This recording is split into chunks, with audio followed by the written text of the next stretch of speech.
Okay. Hi, I'm Tim Naftali. I'm director of the Richard Nixon Presidential Library and Museum.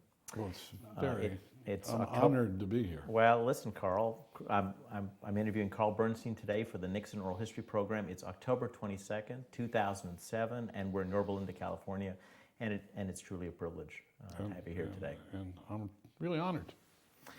Let's start with a question about you. How do you decide to become a journalist? I was a terrible student, spending too much time in the pool hall in suburban Washington. And I had taken a journalism course in the 10th grade. And my father knew that I had some writing talent because I could get through essay exams, but little else.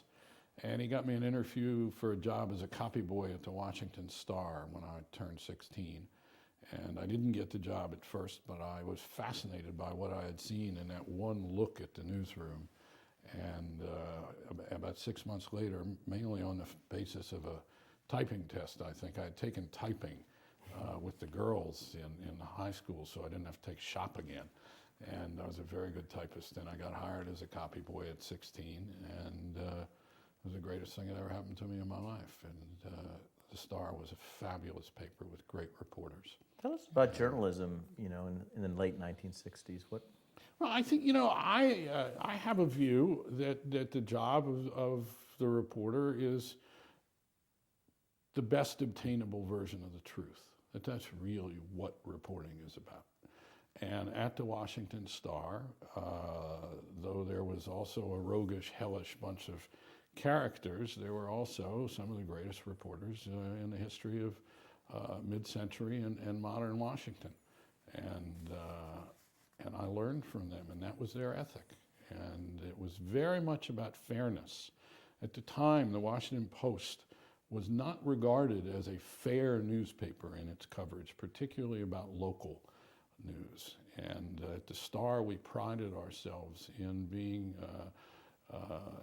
very much different than the Post in that regard, that we played things straight, and that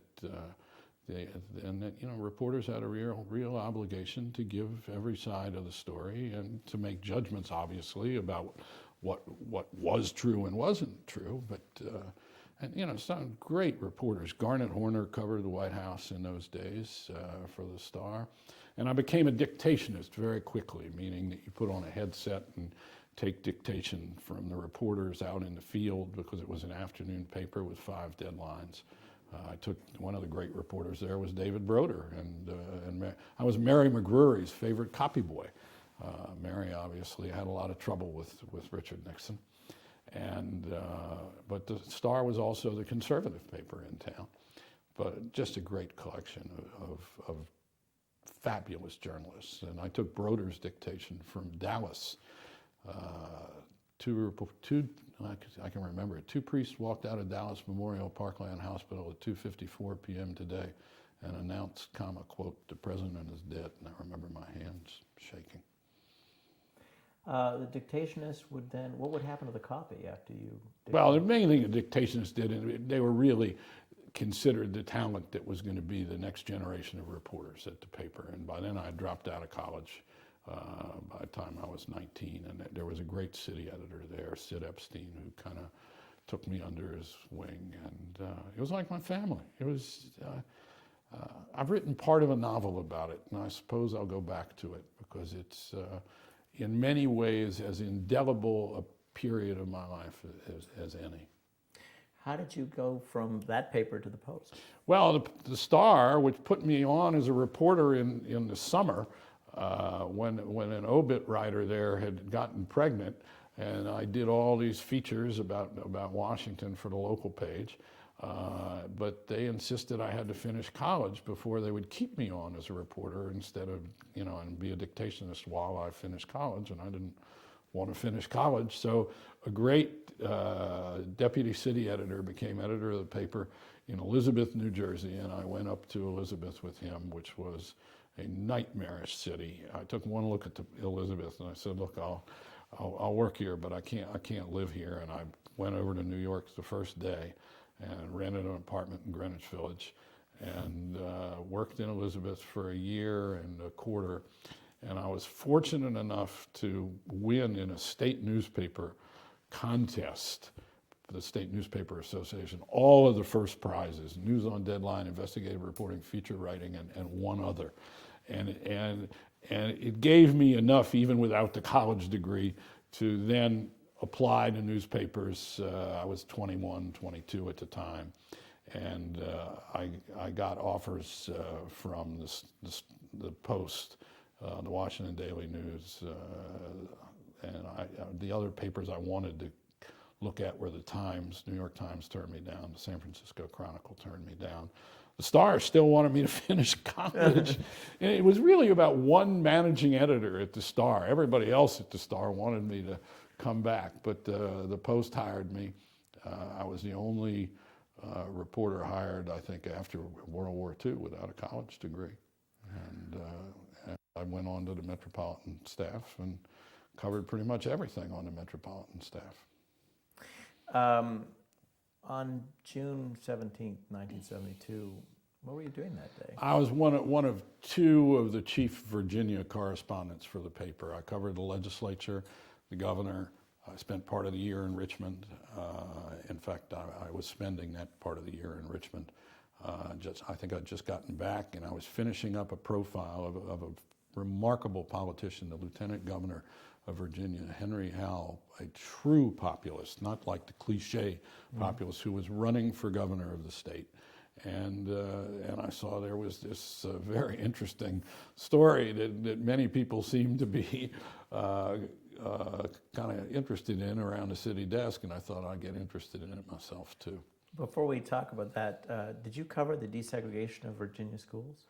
Yes, not the original desegregation, No, I meant the but I covered a lot of the desegregation orders, especially the busing orders. I went to Norfolk, the so-called marriage decision by Judge Marriage in Richmond that ordered the Norfolk schools to have busing. I covered race. You know, race is the dominant fact of life in my upbringing in Washington. I went to a segregated public school till Brown versus Board of Education in 1954 in the District of Columbia. It was a Jim Crow city. My parents were very much involved in trying to desegregate the city. The swimming pools were segregated and they drained them rather than integrate them. The head of the Recreation Department, the Recreation Board, was Ulysses S. Grant III, the grandson of President Grant, and he ordered the swimming pools drained rather than have black and white kids swim in them together. So that gives you some idea. There were segregated neighborhoods, interestingly enough, and it wasn't uncommon for the time. But Spring Valley, where the Nixons lived when I was a kid, which was not too far from where I lived, the houses there had restricted covenants on them. Lyndon Johnson lived there, so I don't want to separate out the Nixons, but they couldn't sell their homes to blacks or Jews. And I used to actually, in that neighborhood in Spring Valley, there was an A&P, and I used to earn quarters by taking out the A&P grocery store, and I would earn quarters by taking bags out to the parking lot for people who shopped in the A&P, and Mrs. Nixon used to shop there, and I remember seeing her. I don't think I ever took her to her bags, as I remember. Maybe I did, maybe I didn't. But when she would come in, there would be a kind of commotion. Now, the Bernsteins lived in Spring Valley. No, not in Spring Valley. We lived about 2 miles away in an area called Tenleytown. Okay. In a working class, actually parish neighborhood. Most of my friends went to the adjacent Catholic school to the public school that I went to. But I was going to say, the companion case to Brown versus Board of Education is the District of Columbia school system. It's decided on the same day by the Supreme Court in the original Brown order. Did you interview Linwood Holton? Sure. Tell us about. We've interviewed him for this project. Well, he was the governor when I covered the legislature, and I would see him around. He was a very good governor, and a progressive Republican governor. And again, coming out of the era of massive resistance in Virginia, massive resistance to desegregation, which was, the so-called Byrd machine of the late Senator Harry Flood Byrd had dominated the state's politics for generations, and had determined how Virginia was going to respond to desegregation of its schools. Well, of course, it closed down the school system and created private academies, and this was called massive resistance, and it was a disgrace. And Linwood Holton obviously was somebody who was determined to move the state out of that era, and was a great transitional figure in doing so. And also, he was the first Republican governor in God knows how long. Now, of course, Republican governors, they coin them, but that's no, not all. They're not all, but. Well, we can get to that in a moment. But how? I loved covering Virginia. I loved being in Richmond. Well, that's what I was going to ask you. And it's a beautiful city, and the Capitol was designed by Jefferson. It has a great history, and I often think about again how when I grew up in Washington, the Civil War was a reference point. I don't mean to sit here like a graybeard, but the way it was a huge fact of life in terms of the world that we had inherited, and Reconstruction, and the history of our town, Washington as a city, not just as a national capital, was really about race to a large extent. And you'd also seen sort of the growth in the federal government. I mean, the city had changed in World War II. Well, I was not. The first time I was ever in the newspaper, I was a couple weeks old, and I found this when I went to work in the Washington Post. I went to look up my parents in the morgue in the library, and I found a picture of myself being held by my mother at age 2 weeks, and I was War Baby of the Week. And it said Carl Bernstein, and it was meaning my father was overseas fighting the war. He was in the South Pacific, and I was born, while he was away. So I was War Baby of the Week. That was the first time I appeared in the Washington Post. Let's fast forward to something that would give you many more opportunities to appear in the Post. There was, of course, excitement. It's June 17th, 1972. You're covering Virginia, but you're in the office. I'm in the office. It's a Saturday, but I'm somebody who always, you see a good story, it might be a little bit better than the one you're working on. You say, I think I'd like to work on that one. So I went up to the city editor and said, hey, and I was known as somebody who really knew how to use the telephones, and I had a lot of street sense, and some of the Post reporters, unlike a lot of us who had done our apprenticeship at the Star, were a little better in the street than the reporters at the Post. And so I went in and saw the city editor and said, I'd like to make some checks on this. I think I could be helpful.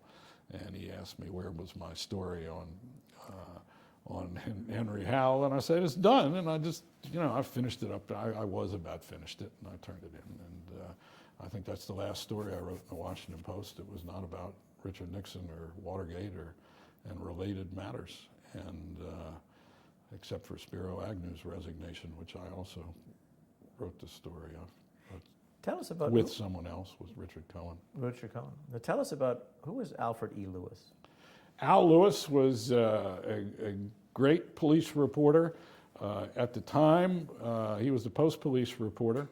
And at the time, there were 3 police reporters who had, between them, maybe 75, 100 years with the newspapers, with the Washington Daily News, the Washington Post, and the Washington Star. Ted Crown from the Washington Post, Al Lewis from the Ted Crown from the Washington Star, Al Lewis from the Washington Post, and a guy named Johnny Birch from Washington Daily News. Not a one of them could type, and not a one of them could write. There were no typewriters at police headquarters in the press room, because these guys would call in the facts to rewrite men.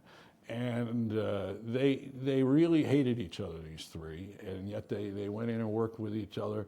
They called each other's name, It was the nastiest competition I have ever seen, and yet there was affection between the two of them. The three of them, but also there was the fact that Lewis was Jewish, and Ted Crown from the Washington Star used to often refer to him as Jew Boy, but it was meant to be half affectionate, but it gives you some idea of the milieu.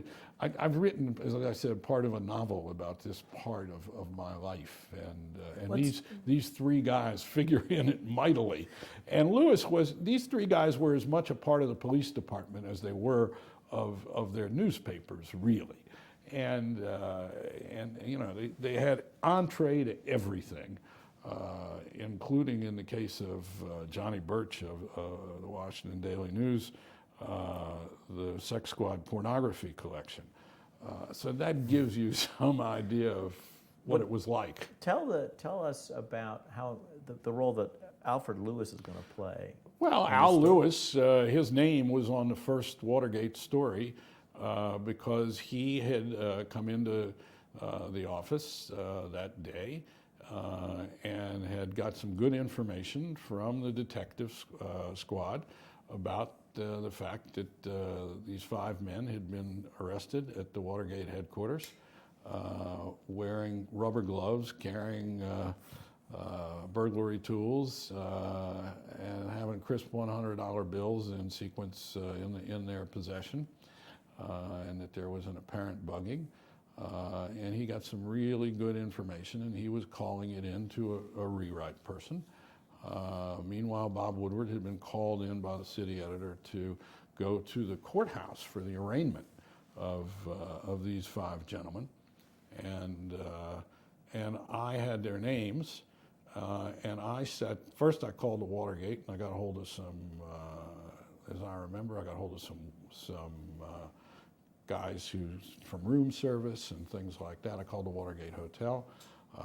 Learned a little bit about how these guys had spent the previous night there, some of them, and then I called the homes in Florida of the burglars, because I had their names that Woodward had called, had also called in some details about them from the courthouse records when they came up for arraignment. And I got hold of their wives, and then I started asking about what they did, and it became obvious that they had CIA connections, and because they had worked in the Bay of Pigs operation and things like that. Meanwhile, Woodward had heard in the courthouse James McCord had given his occupation as a security consultant, and then the judge said, "Where?" And he had whispered CIA, and the judge had said, "Speak up." And this is one of the early moments that I think is very well done in the film of All the President's Men. And he said, "CIA," and Woodward said, "Holy shit." How is it that the two of you? How did the two of you converge on this story? Warily. We were exactly the opposite. Bob was, Ivy League, and had spent a couple of years in the Navy as an officer on a ship, and he had very little experience as a reporter, but he had come to the Post after he'd been turned down for a job by this same city editor, because he didn't have any experience. He really didn't know what he wanted to do with his life. He didn't want to go to law school, but he thought he might really like to become a reporter. And this city editor of ours, Harry Rosenfeld, the Metropolitan editor, said, "Well, why don't you try working at one of the county papers, one of the weeklies?" And Bob went out to Montgomery County, Maryland, and did great, got hired at the Post, and he proceeded in the space of a few months to establish a record unlike any new reporter we had ever seen in terms of the management loving him. he worked on his own time. He became a kind of, fair-haired boy in no time. And I think a lot of us viewed him with some suspicion that he was just a little too goody two-shoes for the rest of us. Did you have lunch with him before? Did you ever sort of socialize at all? No, we tried talking to him a little bit, and it didn't get very far. But within 24 hours of working on this story together, it was obvious that we had enormous respect for each other and the way our skills complemented. You could see it right away, and I recognized something about his single-mindedness, and I think he knew that I had this rather extraordinary experience for somebody at my age. I was 28, he was 29, and at 28, I had 12 years experience in the newspaper business, and I knew the city, and I knew how to do some things. At this early stage, what did I was you also considered very much a writer, and Woodward's prose was lugubrious at best, I would say. He's since become a very skilled writer in a lot of ways, but at the time, he wasn't going to win a lot of writing contests. Well, that's not a way to become good friends, though. It's not easy No, for a it reporter is, to know it that is. you have to But be let me written. tell you something about Woodward's writing. You see it in All the President's Men, which we each wrote sections of in the original draft. In the midst of some kind of ordinary stuff, there would be a gem. And this was always true all through the stories. Bob's mind works remarkably. And anyway, we have had a fabulous 35-year friendship. We're as close as can be. We talk to each other, every week practically. We email each other. We consult with each other. We agree on things. We disagree on things. Mostly what we agree on usually are what journalism is about. So tell us also about the role play about a man whose name was Bashinsky. Gene Bashinsky was a night police reporter, and he was down at night police, I believe, 2 nights after the break-in, and he went to talk to some detectives, and one of them either told him or showed him, I'm not sure which, an address book that one of the burglars had carried, Hunt, E. Howard Hunt, who was really the head of the operation, who had been a CIA employee, and Hunt had this address book, and in it said W House 4561414, which of course was the phone number since I was a kid of the White House. But even before it was 7 digits, it was national 1616 when I was a kid, and it said W House, and Bashinsky rightly figured it could be only one of 2 things, It could be White House or it could be whorehouse, I guess.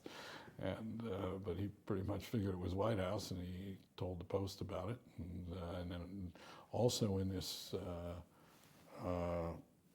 notebook of Hunt's was the name of Charles Colson, assistant to the president for political matters, and really to some extent, dirty tricks. You said you were really good on the telephone. You had an important call to a Jane Schleicher, who was the librarian, the White House. The White House librarian.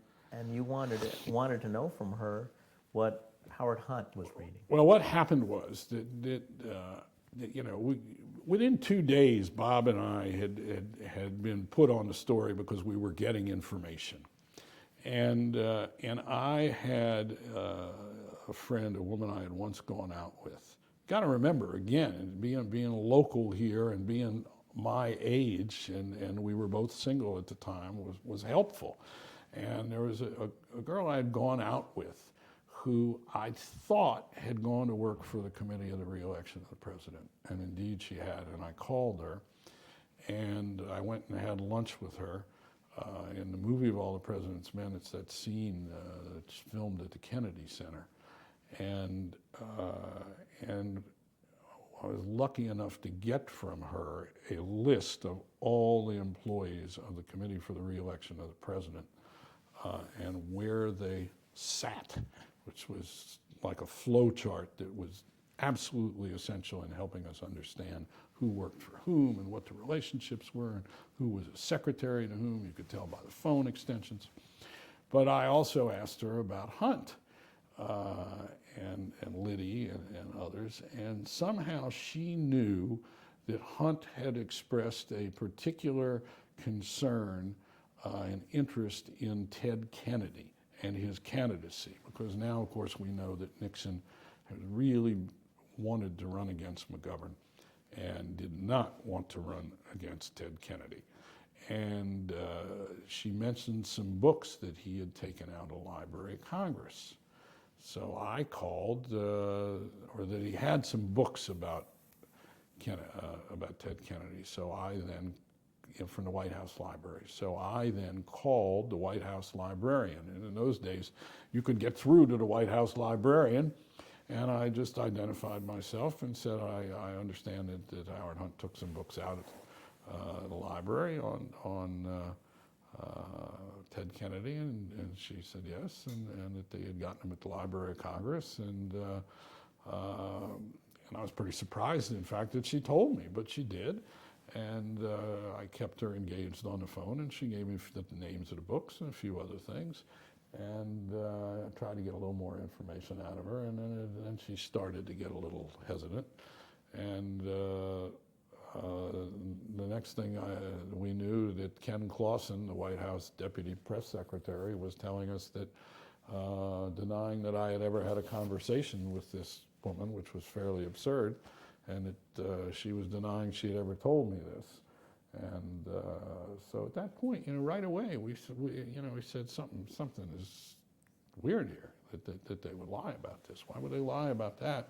And Woodward and I then went to the Library of Congress to try and find out what the books were that Howard Hunt had checked out. And I suppose if there's a piece of iconography that you get out of the movie of All the President's Men, it's that incredible shot of the two of us, or the actors playing us, with all these stacks of library cards, and then the camera goes all the way up to the dome of the few hundred feet up of the Library of Congress, and we get smaller and smaller and smaller, and you get this idea of this needle in a haystack that we're looking for.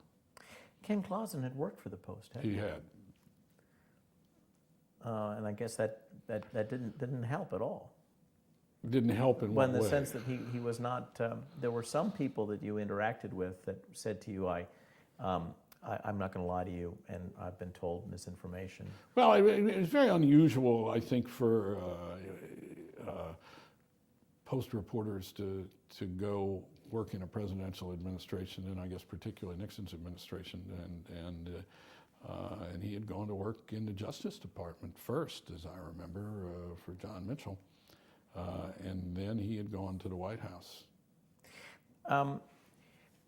In All the President's Men, you... Incidentally, let me say that I'm speaking 30-something years after the fact, and that I'm liable to get a detail or two wrong here, and that people should double-check whatever I say here, because, the years pass.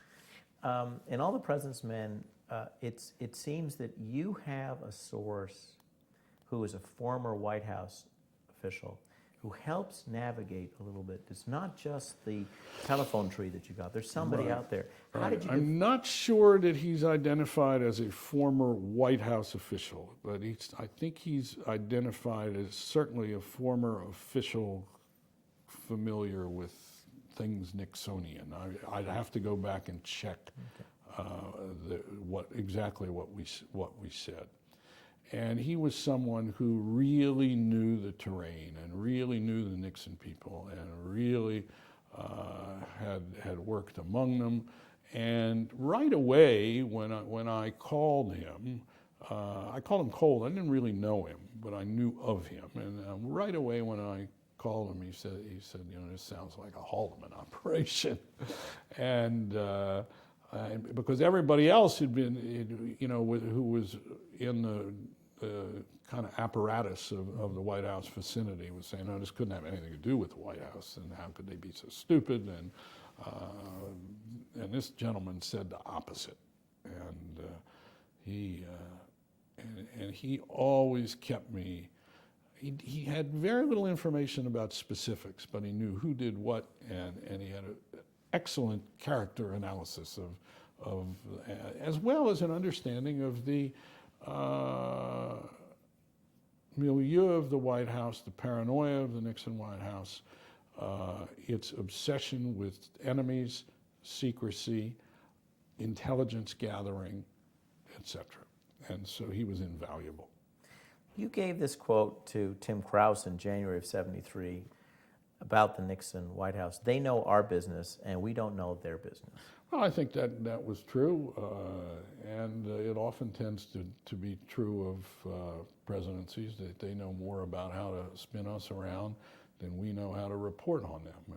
And I think one of the problems was that the Washington Press Corps, some 2,000 reporters at the time of the Watergate break-in, after the break-in, only 7, I think, or 8 were ever assigned full-time to work on the, for months, to work on the Watergate break-in story, and everybody else was concerned with matters of policy. And, there was the mythology at the time of the new Nixon, that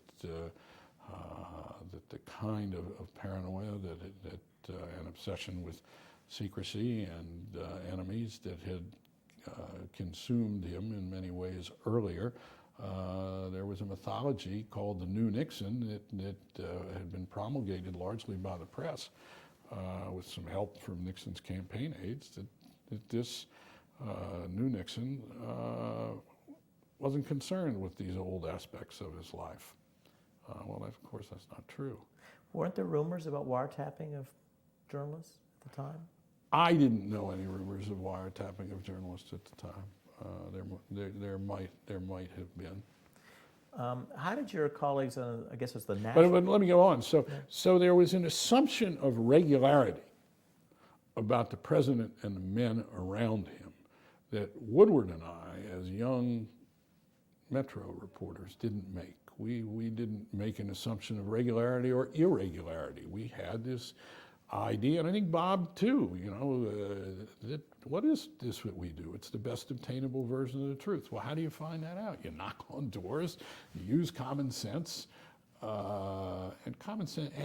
and you're a good listener. I mean, over the years, if there's anything that I have concluded about my profession, it's that many journalists are lousy listeners. And that the key to good reporting is to be a good listener, to let people talk, to respect them. I think usually people want to tell the truth. I don't think people want to lie. And most of our sources were not Nixon enemies. They were not Democrats. They were people who worked in the White House or worked for the committee to reelect or were secretaries and clerks and administrative assistants. But they were in this aura of not of the opposition, but they were Nixon people. And we listened. And that's been my methodology ever since. Just listen, see where people take you. Then ask, if you want to ask some tough questions, but let them get where they want to go first. What can you tell us of what do you remember the first time Bob Woodward told you about Mark Felt? He didn't identify him. He said he had this source in the Justice Department, and that had helped him on the story of the assassination attempt of George Wallace, and that he only called him on certain occasions, and but this was one that he thought he would call him on and could call him on occasionally. And I think very early I said, call your friend at the Justice Department, will you? And I think it was probably right after either I had found that check in Florida, or it was right after perhaps the Hunt Library of Congress story. I can't remember, but and I said, call this guy in Justice, will you? And Woodward started to tell me, well, it's hard to get hold of him, and I got to do this, and I got to do that. And then somehow or another he told me about the flower pot and all this, and it was the craziest tale I ever heard. But I also knew from the first time we that Bob met with him, that the guy really knew what he was talking about. And I said, where does this guy work? You know, and he said the FBI, and he's proximate to Pat Gray, and Pat Gray being then the deputy FBI director, who was the acting director because Hoover had died.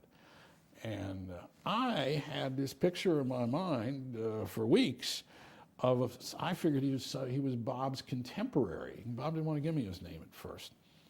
And I figured he was Bob's contemporary. It was somebody who met in the Navy. And I figured he was, or Yale, he was some young guy, you know, because FBI agents are lawyers. And I figured it was some guy that probably sat right outside Pat Gray's office and helped direct the paper traffic or something. It did not occur to me until Woodward, you know, until Bob told me it was Felt, that it was a deputy director himself, or associate director, and that it was somebody as high up as Felt was, who of course saw everything. When did you start calling him Deep Throat? The term came from Howard Simons, the managing editor of the Washington Post, because we would say, well, Woodward's source says on deep background being a term of art in the newspaper business, meaning that you can't refer in any way to the guy's name or his affiliation. That you really can't hint that where the information comes from. You could just say a source or a knowledgeable source, but you know, what does that mean? And so Simons started to call the guy Deep Throat because the movie Deep Throat, the porn movie, had just come out a couple months earlier, that spring, I believe, of 1972. And somehow the term stuck, as it were. The Dahlberg check is a big break in the story. Tell us about how you found it. Well, talking with people in the Nixon and the Committee for Re-elect and apparatus, I found out somewhere, I can't remember where, I'd have to go back and look, that there was an investigation being done by a district attorney. And I said, no, you mean the U.S. attorney, because the U.S. attorney's office in the District of Columbia, because the District of Columbia is a federal district, was handling the Watergate break-in and prosecuting the burglars. And they said, no, a district attorney. He's down in Florida somewhere, and he's got an investigator working for him, and I think maybe it's Miami. So didn't make any sense to me, but I figured, what the hell? And this guy had apparently been calling around the committee to re-elect the president, so I called down to Florida to try and find out who the local district attorneys were, and the Dade County district attorney I got a hold of, and he told me, yes, his office was investigating because the 5 burglars were from there, and there was some question about whether their bank accounts or something had been used, and he said, but I don't know that much about it, but if you talk to my investigator, a guy named Martin Dardis, he's the guy who's been making the inquiries, and I'll tell him to talk to you. So I got on the phone with this guy Dardis, who said, yeah, you know, I've been looking at their bank accounts, and it looks to me like that some money from Washington might have gone through their accounts and all kinds of stuff. And I just said, can I come down here and see you, and I'll be on the next plane? And he said, sure, come on down. So I ran into Simons and Woodward and Harry Rosenfeld, our Metropolitan editor, and Barry Sussman, who was really did the day-to-day editing with us, was a great editor. Really managed what we were doing and kept track of the information with us, Sussman did. And I got on the next plane down to see Dardis, and I got down there, and I couldn't get in to see him. Well, the first thing I realized was that his boss was running for re-election. There were campaign posters up, and it was at that point I realized perhaps that the reason that he had opened an inquiry was that this would help publicity for his campaign. because it still was unclear to me exactly why somebody down in Florida would be looking at this thing. And then I found Dardis's office, and he was all holed up, and I couldn't get past his secretary, and finally the deadline. Meanwhile, the New York Times had a story on the front page the day I got there, based on some information from Dardis. And I thought, oh God, I've been beat. And so I really was assertive. And this lady wouldn't let me in to see Dardis, his assistant, and finally I got her out of the office on the basis of a ruse.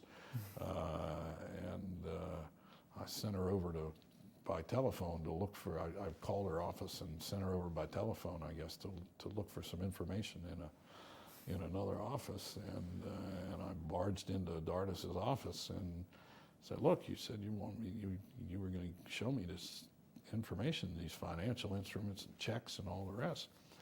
And he said, no, I'm very busy and I'm working on the campaign and I'm doing this and I'm doing that. And I said, look, you talked to this guy from the New York Times, here's this thing in a paper, and you brought me down here and I don't want it to be for nothing. And he said, can't you wait till tomorrow? And I said, no. So he said, all right, well, he gave me this big file. He said, I can't help you right now, but go over in the corner and read them and read all this stuff. And I started going through these checks, and there was this check from this guy Dahlberg for $25,000 that had been deposited in the bank account of one of the Watergate burglars. And I went to a Xerox machine and took pictures of both sides of it, and there were some other interesting things in there. And I ran out and called Woodward and said, look, here's his check. You got to find this guy Dahlberg, or we have to find this guy Dahlberg. And but meanwhile, and of course, he found Dahlberg, who told him he had given the check to Maurice Stans, who was the head of the finance division of the Nixon campaign, a former Secretary of Commerce, and established a definitive connection between the Nixon campaign and the burglars, which of course they then denied for the next, months. But it put us on a track that again, with what Deep Throat was saying and with what my guy, who knew the Nixon presidency, was saying, that we knew we were on the right track, that this was not something apart from the Nixon apparatus. And what we also came to understand, based on that document that I had gotten a hold of from this girl, that Bob and I had started going to everybody who seemed approachable, who worked for the committee to reelect. And what we started to understand was that there was no real division between the White House and the committee to reelect, that they were one and the same, that Haldeman really ran things, as did others in the White House, that John Mitchell, who had left the Justice Department as Attorney General, had gone over there to run the campaign, but you couldn't look at it as two separate operations. What were your colleagues in the National Desk saying when you started that was a major breakthrough? Did they say, oh God, you're right? No. The national reporters thought that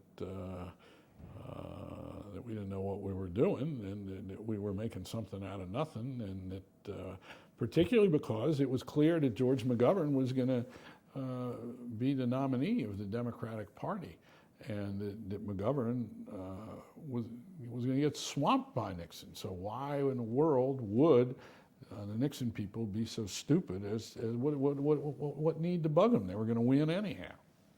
How did you get to Segretti? Segretti, I got a call one night anonymously from a guy called me named Alex Shipley from Nashville, who had been in the Army. I think he was going to be a local prosecutor or something, but that he had been approached by someone, he said, in the Army, who he had been with in the Army, to go to work in the Nixon campaign and go around the country and try to disrupt the campaign at rallies and things like that. And this guy's name was Donald Segretti, and he thought this might be interesting to me. And of course, it was very interesting to me. And I remember I went the next day to the office of Al Gore's father to see Al Gore Sr. To try and find out a little more about this guy, Alex Shipley, and whether he was on the level, and whether by any, and were there any contacts back. I wanted to make sure that this guy was bona fide, and if anybody had ever heard of him, and somehow somebody had, and whatever the case, from there on in, Bob and I started trying to work off Shipley's information and looking for Segretti, and the first thing we did was to get hold of Segretti's phone and American Express travel receipts. And they showed these cross-country trips, and then we started making calendars of where the campaigns were on a given day, and they fit together. And it became apparent that what Shipley was telling us, and then we would read, what had happened, and there'd be this disruption, or there'd be demonstrators that had showed up, or that the equipment, the sound truck had been, wouldn't get there, and there'd be no microphone available for the Democratic candidate, and Muskie had particular trouble, and there also were some intimations that the so-called Canuck letter might have been a part of this, this being a letter that was embarrassing to Muskie because he had, in this ostensible letter he had written, which was a forgery, he had not written it, he referred to French Canadians as French Canadian Americans as Canucks, which was, even though it was the name of the hockey team, it was not considered a very nice appellation. Why did you go to Al Gore Sr.? I think, I can't remember it all, but as I remember, Shipley had said to me that he knew somebody in Gore's office, and I wanted to make sure this guy was on the level. So what was it like when you met Segretti? It took me a long time to meet him, and we had already run the story by then. And the most important story that we did was in October of 1972, and based on what these records we had gotten, and the fact that by then we knew that Segretti had been directed by a guy named Dwight Chapin, who was Haldeman's deputy and in charge of the White House campaign scheduling and all kinds of things. That the story said, Watergate didn't make sense. The break-in didn't make any sense. Why break in? But this story said that the Watergate break-in was part of a vast campaign of political espionage and sabotage directed by the Nixon campaign against the president's political opponents. So suddenly it all made sense. It pulled everything together, and that the idea that, it wasn't just a break-in. The idea was to try and actually undermine the Democratic Party and their selection of a nominee. And every evidence is that Nixon and Liddy and Hunt and Haldeman wanted George McGovern to be the nominee. And they wanted to knock out Muskie, and they wanted first to knock out Kennedy, which explained Hunt's fascination with Kennedy and the research he was doing on Teddy Kennedy. This story... So it was a fundamental perversion of the electoral process. I mean, and now you started to understand that there was a constitutional aspect to this and an undermining of the very system, whoever it went to. And I should mention a moment that we did not talk about in All the President's Men, and we probably should have put it in there. And we didn't write about it until after actually Deep Throat came forward, and in Bob's book, A Secret Man, about Felt, I wrote an afterword to the book about Felt and about the journalism we had done, and I told the following story in it. The first huge hint of real participation by high officials of the Nixon entourage in the break-in was we learned about a secret fund and other activities was that we learned about a secret fund. We learned it first from the woman called the bookkeeper in the book of All the President's Men.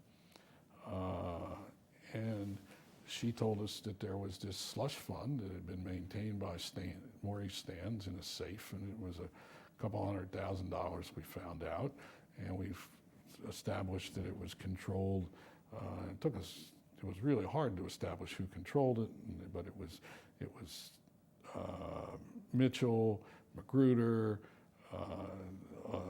Bart Porter, a couple other people.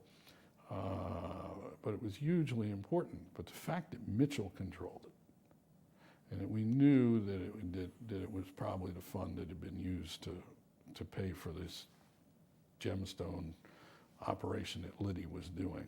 And this was, again, only 8-9 weeks after the break-in. September, we started to find out about it.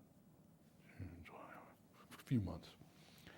And each day, Bob and I would have coffee together in a little vending machine room off the newsroom before we would go in to talk to the editors, because by then the stakes were high, and also we had a feeling that the editors were a little too cautious sometimes, particularly when we had written a story about Howard Hunt investigating Ted Kennedy. Bradley, we thought that was a page-1 story, and Ben Bradley, the editor, had made it, instead of using the word investigating, it crossed it out and said make it showed an unusual interest in, and instead of putting it on page 1, it stuck it inside the paper, and I thought we both thought this was a big mistake. This was a hugely important story for just the obvious reasons, and it was. And the minute we knew that Mitchell controlled these funds, that made all the difference, because there was no real separation between Richard Nixon and John Mitchell. They had been law partners, and they were close. He had been the Attorney General of the United States. And so we were in the vending machine room trying to decide what we would say to the editors that day, and we had a kind of good cop, bad cop routine, and obviously I was the bad cop and Woodward was the good cop that we would do with the editors. And I put a dime in the coffee machine to get a cup of coffee, and I literally felt this chill go down my back. I mean, literally. And I turned to Woodward and said, "Oh my God." I said, "This president's going to be impeached." And Woodward looked at me and he said, "Oh my God, you're right. And we can never use that word around anybody in this newsroom lest they think we have an agenda." But somehow, something just came into my head that this was going to do something that no other set of circumstances had done to a president, because of the way they were digging in, and you sensed already the unconstitutional nature of what this was about. And I said, "Oh my God, they're going to be impeached. He's going to be impeached." And to this day, I don't know quite where that came from. I mean, it was, and then Woodward instantly recognized the same thing. This is about September. Yeah, September 15th, I think. How did you nail down the fact that Mitchell controlled the secret fund? Because the bookkeeper knew who the people were that controlled it, and she also told us about Hugh Sloan, who had quit the committee for re-elect because he had qualms about, after the break-in, about what he was doing.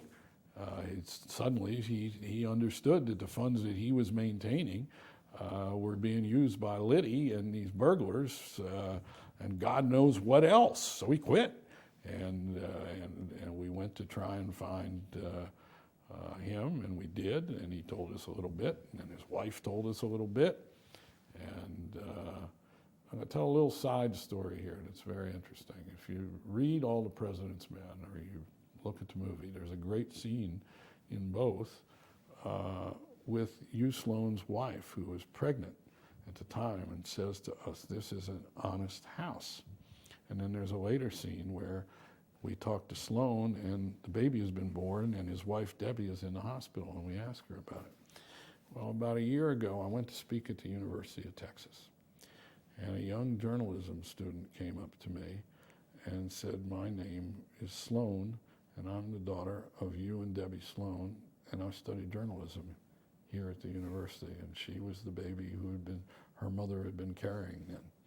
That's great. Isn't that an amazing tale? An amazing tale. I didn't. But how did that information about Hugh Sloan, you're going to tell it, the story about Hugh Sloan and what he said to the grand jury, historians of this say that it was you didn't make many mistakes, it was your only mistake. I don't know if it was the only mistake. We probably did make some others, but how did that happen? It happened because Hugh Sloan had told us that he had been forthcoming with the grand jury about let me see if I get this right. Just, you can take a break here while I think about this. Hugh Sloan had told us that before the grand jury, he had answered all the questions that had to do with the secret fund and who controlled it. And from there, we went on. We knew there were 5 people, and earlier he had told us that he wouldn't talk about Haldeman at all. But we had finally established that Magruder, Mitchell, Porter, and one other person controlled the fund. And it was obvious, or we thought it was obvious, that the other one, and the other was Kalmbach, actually, which we had found out about, the president's lawyer, personal lawyer out here in California. And that, too, was a great giveaway in terms of what all this meant. And if Kalmbach was controlling this, what would the president's lawyer be doing with this? And that Haldeman was the next obvious choice, but he had said he wouldn't, Sloan had said he wouldn't talk about Haldeman. Well, on this occasion, we finally said to him, "Look, we've been told by someone else that Haldeman controlled the fund, and we're going to put it in the story. Would you have any problem with the accuracy of that if we put it in there?" I said, "No, I don't have a problem with that." So we thought, okay. We went back, we wrote that Hugh Sloan had confirmed to the grand jury that H.R. Haldeman, the president's chief of staff, had controlled the secret fund that paid for these undercover activities, and had told it to the grand jury. Well, it turns out he hadn't told it to the grand jury. And immediately, his lawyer and others, and Ziegler, the press secretary, who up until then had given what we used to call non-denial denials to all our stories, which would accuse us and the Washington Post and Katharine Graham and Bradley of all kinds of nefarious things, but never would really say the story's not true or get into specifics. It would give the appearance of denial while not really denying. But this time, they denied it. They said the story's wrong, and they trotted out Sloan's lawyer, who said he never gave this testimony, and we just said, "Oh shit,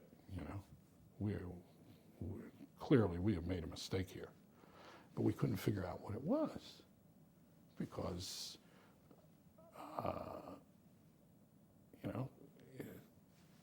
Sloan had said,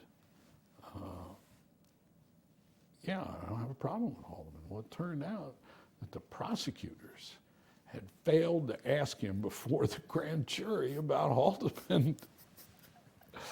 And the prosecutors just did a terrible job, and they were under the thumb of Henry Peterson at the Justice Department, who Nixon was talking to, but they did an appalling job. And is that Earl the Pearl? Yeah, that's Earl,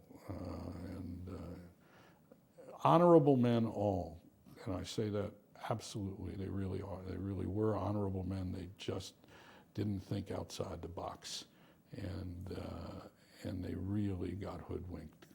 And they were. I think they were also in some way angry that we were writing these stories that cast aspersions on their performance. And they were saying, really, we don't have jurisdiction on this stuff. Segretti, what's Segretti? It doesn't mean anything. The question is the break-in.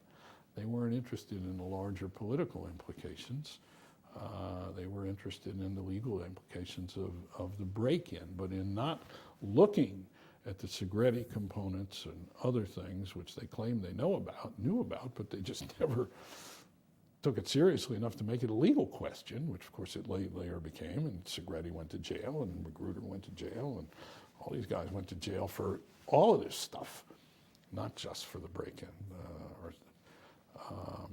many of them did. They were inept. They were truly inept. Did the Sloan hiccup affect the Washington Post's commitment to your story? No. In fact, Bradley said we stand by our story, and happily we were able to find out within 24 hours what the mistake was, and we wrote another story saying, here's what the mistake was. But happily by then there was enough going on that the story had some real momentum. But Richard Nixon's reelected a few weeks later. Correct. And then the story does go away. Then we had the worst time we had the whole time, after Nixon's reelection. And partly because I blew a story, or we did, but mostly me perhaps, I had found out that there was a phone in the White House and in John Ehrlichman's office. He had a special phone, and he had an extension of it at home, and Krogh had I'd have to go back and look at the details. And that this phone was used for special investigations of some sort. And what it really was the phone of the plumbers unit, but we just didn't put it together and the first story about there being a real plumbers unit was written by Cy Hirsch in the New York Times, who beat the hell out of us on it, even though I had found this phone, and it was a terrific story, but we couldn't figure out what it meant, and we should have been able to, and probably my fault. When did that come? When did that? I think it was the last good story we wrote. It was in November, and after that things really went dry, but meanwhile Sirica was doing great things, and on the Hill, Irvin, Ted Kennedy, some others were getting interested in this. And what really happened in Watergate is that the system worked. And it was a triumph of the system. The press did its job. Then you had a great judge who did his job, Sirica. Then you had a great senator, Irvin, who believed in the Constitution above all else, who did his job. And the Senate appointed a bipartisan committee, and the Republicans on that committee, when the information started going in a certain direction, they put aside their reluctance, and they did a good job, because at first Howard Baker and Fred Thompson, the counsel, were really determined to play the role of Nixon defenders to the point of collaborating with the White House in a way that was secretive and not quite above board at first. But once Howard Baker asked that question, what did the president know and when did he know it? The Republican attitude started to change, including his own. And the Watergate committee did, because it had subpoena power, what the journalists could never have done. And it got Mitchell and compelled his testimony, and it got Dean and compelled his testimony, and the whole story of the White House horrors, as John Mitchell called them, and that's what they were. And they were about the mentality of the Nixon White House, and about its willingness to engage in not just covering up to pay burglars, but real unconstitutional concepts of wiretapping, burglary, terrible, terrible things. Became matters that were publicly disclosed because the Senate did its job. There was real congressional oversight. Then the House voted to create an impeachment investigation. Articles of impeachment were voted, with key Republicans voting for them as well. And when Richard Nixon wouldn't resign after those articles were passed, Barry Goldwater and the Republican leadership in Congress marched down to the White House and said, Mr. Nixon, if you don't resign, we're going to make sure that you're convicted in the Senate. And eventually Nixon saw that he had no choice but to be convicted or to leave. So the system worked. And the other element was the Supreme Court of the United States, which decided unanimously. Warren Burger, appointed Chief Justice by Richard Nixon, urged the other justices.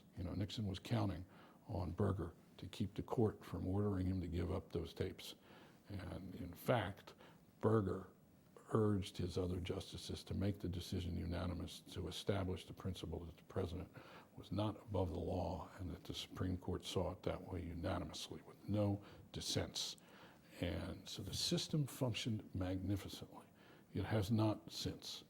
If you look at the Bush administration, what you see, of course, is the press has done some terrific reporting. There's been no congressional oversight, been no meaningful investigation of the president, his men and women, of their mendacity, of their conduct of this presidency when it might have strayed from constitutional or legal principles. So I'm not suggesting necessarily that investigation of the Bush presidency would have resulted in impeachment, but it certainly would have resulted, if there was real oversight, in our learning, not from just the press, but what this presidency has been about. In the spring of '73, Bob Woodward starts talking to the White House. We know from the tapes, he was talking to Len Garment, he was talking to... We both were. I was talking to Haig some. We each were talking to people in the White House. So you found that they were starting to answer your phone calls? Yeah, and I had knew some people there, and there were a lot of people that we talked to. But again, my view has always been that people want to tell the truth. And they did. They told what pieces they knew, and most of them were still defending Nixon. But there were an awful lot of people by that point high up in the White House that we were talking to. And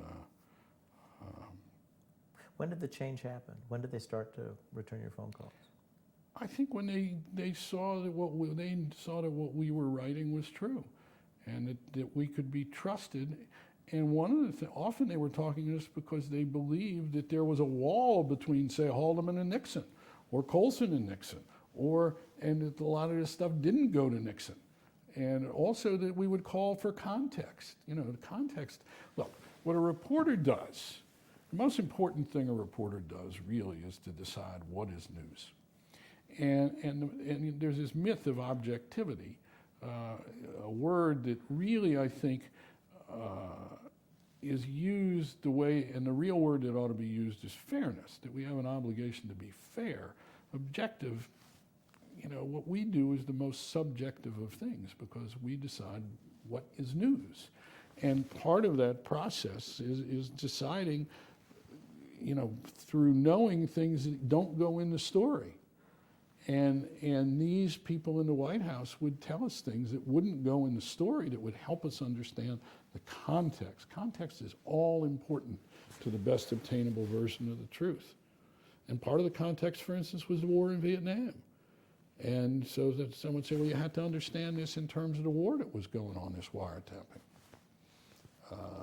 And in the process of telling us that, they might tell us about who was wiretapped or whatever. That's a hypothetical example. Tell me, when did you hear about the tapes? We heard about the tapes. Bob spoke to Scott Armstrong, who was working with the Senate Investigating Committee, and that Butterfield had told him about the tapes. And Woodward called me, and I said, geez, be careful. I think it might be a setup that Nixon has these tapes, and they've been carefully edited, and they're going to exonerate him. And of course, that's what Nixon wanted to use them for eventually.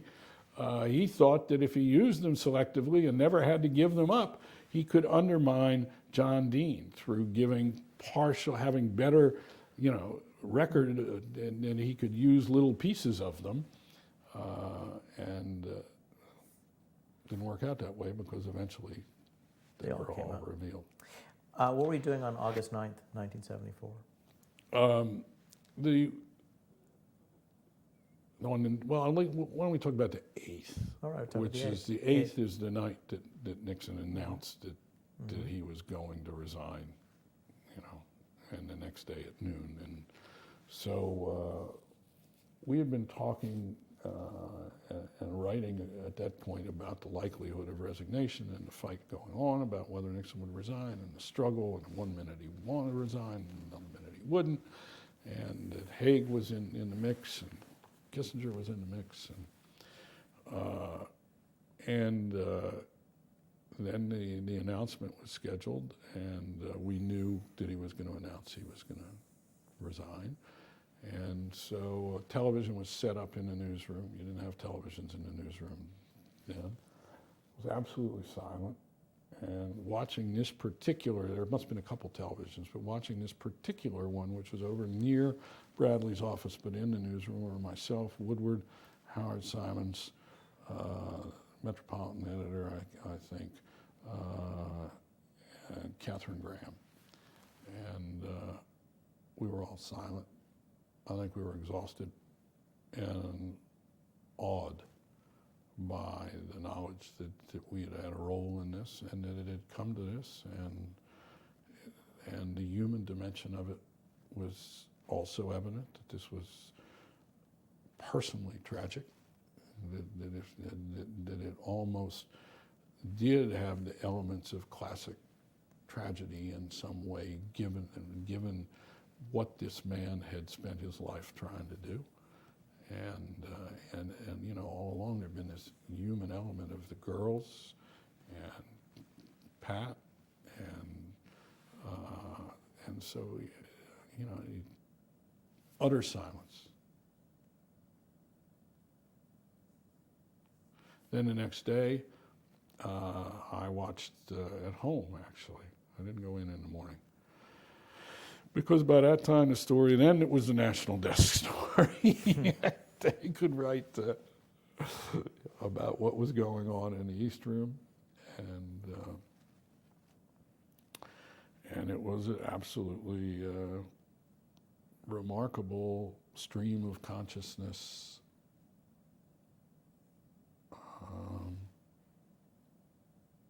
There's never been anything like that speech in our history. And I was dumbfounded. And he was obviously talking from the deepest place inside him. And the sadness and the wrenching emotions of it. And also the irony of his remark about enemies. And when in fact he was speaking of himself somewhere. I mean, he was saying exactly what he had done. He had allowed himself to be obsessed by enemies. And then looking at the people, in the audience as the camera moved around them, and a lot of them were weeping, and many of them were people who are our sources and people we knew very well. And I remember seeing, I'd grown up next door to Bernstein, and his folks, his father and mother were there. His father was head of Nixon's Council of Economic Advisors, and Ben was there. And, we knew most of those folks, or an awful lot of them, and it was an intensely human moment. What role, when you're thinking about it at the time, what role did you think you had played in all that?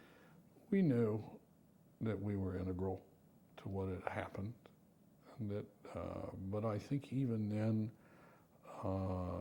we knew that something very worthwhile had happened, that by our doing our job in not a flashy way, and by this magnificent institution, the Washington Post, that had had taken the risks that it did to go with the best obtainable version of the truth that had been brought into them by a couple of untested, young reporters, while the national staff and the national editor of the paper were saying, you're out on a limb, and meanwhile, the President of the United States and his people were getting up every day and saying we were this, that, and the other thing, and they had tried to take away the lifeblood of the financial line of the paper, which was the television licenses. But I mean, I think we understood, certainly I did, and I think Bob, that the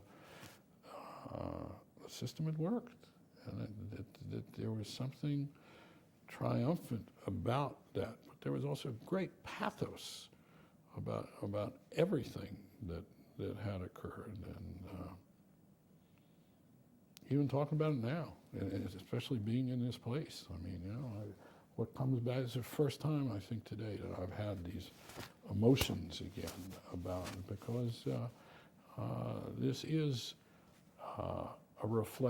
this institution is, among other things, a reflection of Richard Nixon's life and his aspirations and his family and his accomplishments and his failures. And so newspapers aren't too good at telling a human story. They're better at it than they used to be. But what we did in the final days actually was tell that story, and I think in a very empathic way, I like to think. And but by then we knew a good deal of the story. We knew about Nixon's moods. We knew about all kinds of things, hints and things that in the next 2 years we really learned about when we did the reporting on the final days. Carl Bernstein, thank you for your time today. This has been great. Thank you for having me. I'm really humbled and honored to be here. I'm delighted you're here. We're all delighted you're here. Thank you. Thank you. Gentlemen, thank you. And let's get you some lunch. I kept you